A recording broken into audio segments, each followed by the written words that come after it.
Hi, it's Mrs. Santiago. I teach fourth grade, and here we are reading Class Dismissed. And we're on chapter 23 with Samantha, page 145. I have a job to do, and the entire class is depending on me. Me, Samantha O'Day. No one has really depended on me for something before. Daddy usually pays people so we can depend on them. It's a scary feeling, but it's sort of a nice feeling too. People say that money can't buy everything. You never hear rich people saying that. Still, maybe there's something to it. Mr. Walcott sits in his lawn chair in front of the old timer's joint. That's not my best name for the place, I admit. I'm distracted by all these good deed thoughts. He's wearing the same brown three-piece suit and wide striped ascot he always wears. I hang back. I'm a little nervous to ask him for a favor.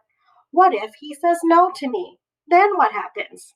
That's the problem with having lots of people depend on you. You might have to let them down, even if you try your hardest. I'm surprised that I care so much about helping out. Usually, I don't think about the other kids in class at all, but now I find myself really wanting to help them. Franny, Mr. Walcott shouts, pulling me out of my deep thoughts. In black ink, my love may still shine bright. Right, I say, coming closer. I have no idea what that means, as usual. My name is Samantha, remember? Of course, of course. Have I told you of my one true love, Franny B? She was as lovely as a spring meadow, a delicate bloom on a hill of luscious green. Yeah, I know, I say. Her bounty is as bouncy as the sea, or you are the boundless sea, or something like that. I need to get to the point. Mr. Walcott, I need a favor. A favor? He repeats, his index finger caressing his chin. His eyebrows lift. He stands up, places one hand on his heart, and stretches out the other arm as if addressing a queen. His eyes had a sad look the other day, but I don't see any of that now. They glimmer, full of life. I wish my eyes twinkled like that. Fashion magazines don't tell you how to get your eyes to light up. Being your slave, what should I do but tend upon the hours and time of your desires? I have no precious time at all to spend, nor services to do till you require, he says. I'm not sure, but I think he's offering to help. Excellent. I might not be someone who gets invited to birthday parties, but I won't be someone who lets everyone down.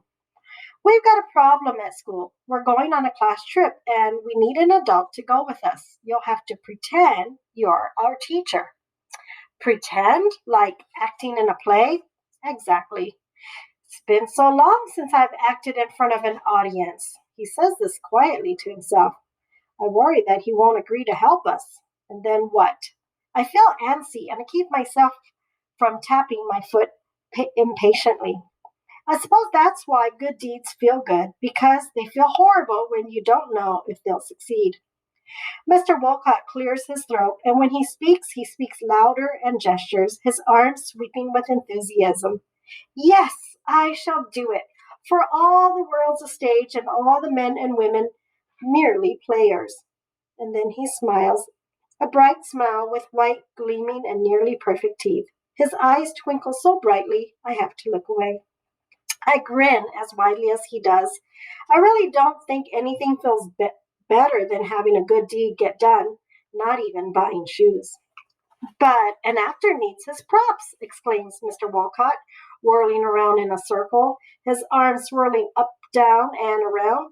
Costumes, makeup. Should I wear a fake mustache or long flowing wig? How about a top hat and tails? A walking cane? Perhaps I could go as the Prince of Denmark, old Hamlet himself. I was thinking you could just act like a teacher. Mr. Walcott pumps his fist. A splendid idea. Why, this will be the greatest role of my life. Still, I'll need a name. A character without a name is like a play without an act. Pick whatever name you want. How about Macbeth, Thane of Glamis? Maybe you want to work on that, I suggest? He nods. Perhaps. But thank you. Thank you for helping us. He could call himself anything and I'd be super excited. Well, he could call himself almost anything. I want to give him a giant, grateful hug, but instead I pat him on the shoulder. We work out all the other details, and I bid him farewell. I actually say, I bid thee farewell. Talking to Mr. Walcott for a while will make you speak like that. As I wave goodbye and head toward my building, all I can think is, I did it! I found our pretend teacher, me, Samantha, and Daddy had nothing to do with it. Winter break starts next week, and we're going to Hawaii. It's been over a year since we were last there, which seems like forever. The warm tropical sun will feel great, but I doubt it will make me feel any warmer than I do now. I'm walking on a ray of sunshine, even though it's a cold and cloudy day. Our doorman, George, smiles at me, and I scurry past him into the lobby. Welcome home, Miss Samantha. Fare thee well, George, I say, as I rush past and then bite my tongue, trying to shake the Mr. Walcott sayings from my mouth. I head straight to the elevators. I need to change clothes for dance class, and I'm running late. Mrs. Flatley, our teacher, said that we might start our dance for the end of the year recital today. She'll likely pick parts right after winter break. Last year, Penelope Poppers was the lead dancer in our class recital. She is the best dancer, sure, but I've been practicing really hard. Maybe I'll get a solo this year. If not, I'm sure Daddy can help fix that. Doing things by yourself feels great, but sometimes you still need your parents to take care of things for you. It's a lot easier anyway. Chapter 24. Eric. I hand my parent permission slip to Lacey, who collects them for the class trip. My mom's name is scrawled on the bottom. When I asked Mom for a signature last night, her face turned red and she glared at the slip. The night before? What sort of school are they running? I'm calling your teacher. This is unacceptable. I made up a story how Miss Bryce's phone is broken and that she also has laryngitis, and we didn't have permission slips earlier because the school printer blew up. It wasn't my best story, but it did the job. Mom signed the slip. I didn't think it would matter anyway. I figured Samantha wouldn't find a substitute teacher and then our secret wouldn't be a secret anymore. But what do you know? I was wrong. Samantha brought an adult, just like she promised. He's old and wispy thin. His name is Mr. Chips, but I don't think that's his real name. He's wearing a brown tweed jacket with patches on the elbows, a pink bow tie, and a monocle in his left eye. I've never seen a monocle up close before. He looks like an English professor from some old movie. He removes his eyewear and holds it up, admiring it. His voice booms as if he's talking over a loud crowd, although no one else is talking. All teachers need monocles, don't you agree? Doesn't it make me look academic? Not really, says Samantha. Mr. Chips shrugs and puts the monocle in his inside jacket pocket. He's full of energy. He waves his arms as if he's performing on stage while saying odd things like, though this be madness, yet there is method, isn't it? I think he's quoting Shakespeare. I recognize one or two lines from Hamlet, the play that I'm trying to read, but Shakespeare's words don't make any more sense to me when I hear them than when I read them. Mr. Chips starts talking about how he's some great actor and about some old actress he used to love, but it's confusing. All of us in class keep nodding our heads and throwing him pretend smiles.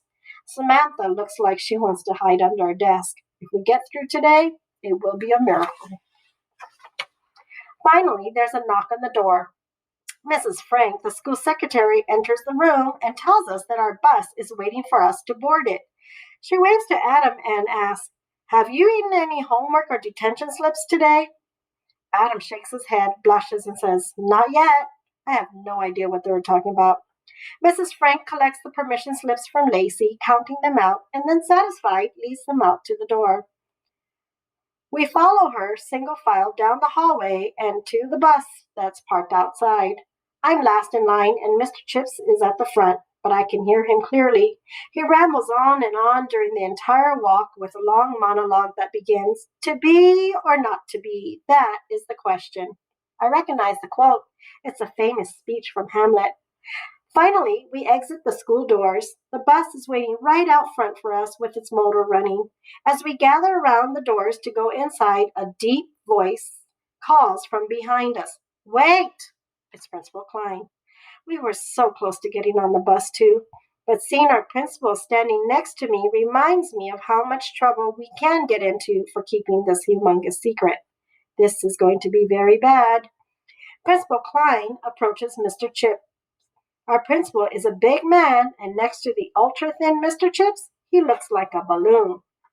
Who are you? He asks our pretend teacher, his big hands rubbing against his chin. Samantha is next to them. Before Mr. Chips can answer the principal's question, Samantha says, That's Mr. Chips, our chaperone. Principal Klein scans our group. But where's Miss Bryce? Without missing a beat, the entire class answers, The bathroom. Principal Klein hesitates for a moment. His brow furrows. I think he's about to accuse our entire class of keeping a secret and that Mr. Chips is fit of fake. But then our phony teacher rests his hands on Principal Klein's shoulder and says, Dear sir, do not worry. I, Mr. Chips, teacher extraordinaire, am honored to shepherd these sheep. All this learning, what a thing it is, what responsibility to captivate their minds. And, yes, asked Principal Klein. Mr. Chip looks at Samantha. And then he whispers to her, Line, please. Just tell him you're in charge until Miss Bryce gets back, Samantha whispers back, just loud enough for me to hear. And I'm in charge, exclaims Mr. Chips to our principal. As he says this, he removes the monocle from his pocket, puts it into his eye, and peers at our principal. See? Don't I look academic? Samantha's face turns bright red, but Mr. Chips merely smiles. There's a moment of hesitation from our principal, a moment where I'm convinced we're busted. But then our principal pats Mr. Chips on the back and says, Great, thanks for helping today. Have a wonderful trip. He turns around and heads back into school, and that's that. My feet are still quivering as the bus doors open and we march up the steps, but I look at Mr. Chips. He is a great actor. I may not have followed half of what he was saying, but he almost had me convinced he was a real teacher, too. I'm the last in line for the bus. I sit by myself in the empty front seat right behind the bus driver. I take a deep breath, anxious for the bus to start moving. Are we all here? Asks the driver. He doesn't know Mr. Chips isn't our regular teacher. Yes, we are, says Samantha. Then exit stage left, Mr. Chips declares, and we're off. Chapter 25, Kyle. We're walking to the next museum exhibit when Brian yells to me, Last one to the drinking fountain is a rotten egg. I'm no rotten egg, that's for sure. I don't even like regular eggs, unless you're throwing them at someone. I think. Some eggs are hard and others are runny, but throw an egg at a head? That's pretty funny. Brian gets a big lead to the fountain because he starts running before he even finishes saying egg, which is cheating, but I'm way faster than him or Seth. Seth gets off to a poor start, so he's got rotten egg written all over him. I almost smack into an old lady who's walking in the hallway. Excuse me, she snaps, but I sidestep her just before we collide. I skid slightly on the floor, but overtake Brian at the wire, reaching the water fountain 1 arm length in front. I smell rotten eggs, I say, and then take a long winter's sip from the spout. Seth arrives last. I keep my finger on the fountain button so the water keeps spraying and splash my palm against it. Water splashes onto Seth and Brian, a big wave on their shirts, and a little puddle lands on the pants of an old guy standing next to us. Watch it, he huffs at me. Sorry, I say with a giggle. A few other adults glare at us in the hallway. Still, this is the best field trip ever. No teacher, no rules. We can run in the halls. The rest of our class is already looking at the Native American exhibit, and we join them. Inside the room, glass displays feature Native Americans wearing long, feathery headdresses and tan shirts with bright red and green patterns around the shoulders. On the walls hang a painting of an entire caravan of Native Americans hunting buffalo. An old canoe dangles from the ceiling. A sign next to me describes how people lived back in the early 1400s, way before English settlers came to the area. I lean over to read it. Boring, Brian burps out from behind me. I open my mouth and push out a burp on my own. It's not as loud as Brian's, but for an on the spot, unprepared burp, it's not half bad. Listen to me, says Seth. His burp rumbles for 10 seconds easy. We crack up. Knock it off, says Paige, who is standing nearest with Lacey and Maggie. She folds her arms and glares at us with disapproval etched into her pursed lips. You guys should grow up and try learning something. You sound like burping moose. You can't be ignorant bullies your whole lives, you know? I know stuff, I retort as Paige shakes her head. The three girls glare at us and I frown back at them. Sure, I don't get grades like they get, but that doesn't mean I don't know stuff. Books and school things aren't the only things worth knowing. For example, it takes real talent to burp well. You have to swallow a bunch of air, open your airway, and then let it all out quickly. Not everyone can do that. And I wrote a play. I make up rhymes. That takes talent too. And I'm not just an ignorant bully or a burping moose. Don't worry, you can count on me. I'm a new Kyle. Just wait and see. The girls stump away as Brian burps again, short and quiet. Seth laughs, but I don't. Burping doesn't seem so funny anymore. This exhibit is actually interesting. I turn my back on the burping moose boys and try to focus on it. Right next to us, a glass case is filled with all sorts of arrowheads, and over in the corner sits a teepee. I hear Seth burp behind me and snicker. Paige, Lacey, and Maggie stomp straight toward Mr. Chips, who stands with Samantha and Giovanna. As the girls talk to him, Paige points at us with stabbing, angry gestures. I bet she's telling him we're ignorant. Mr. Chip answers her in a loud, booming voice. It's even louder than Brian's burp, so I can hear it clearly even across the room. Love all, trust a few, do wrong to none. I have no idea what he's talking about. Brian burps, Seth laughs. There are plenty of other people in the exhibit room, too. Some stare at Mr. Chips and some glare at us. Brian burps again. Knock it off, I say. What's gotten into you? Snaps Brian. Nothing. I read the exhibit sign next to me. Brian burps, but I ignore him. Let's go to the next room, says Seth. I'm not ready to go, though. I haven't finished looking at the exhibits in this room. There's a display across the room showing a bunch of people dancing around a fire, their faces covered in paint. It looks interesting. I bet we could make a break for it, Brian whispers to me. The old dude wouldn't even notice. Last one to the cafeteria is a rotten egg, says Seth. Knock it off, guys, I grumble. You're acting like ignorant moose. Someone shouts, and it's not Brian or Seth doing the yelling either. It's Mr. Chips again. Now he's arguing with the security guard. Samantha and Eric are with them. I wonder what's going on. Thou lump of foul deformity, Mr. Chips says loudly. The tartness of your face sours ripe grapes. I denounce you, sir. I have no idea what Mr. Chips is talking about, but he's angry and he looks like he wants to punch the guard. Yow, yow, yow. And that is the end of the chapters I'm reading today. I hope you enjoyed. Have a great day.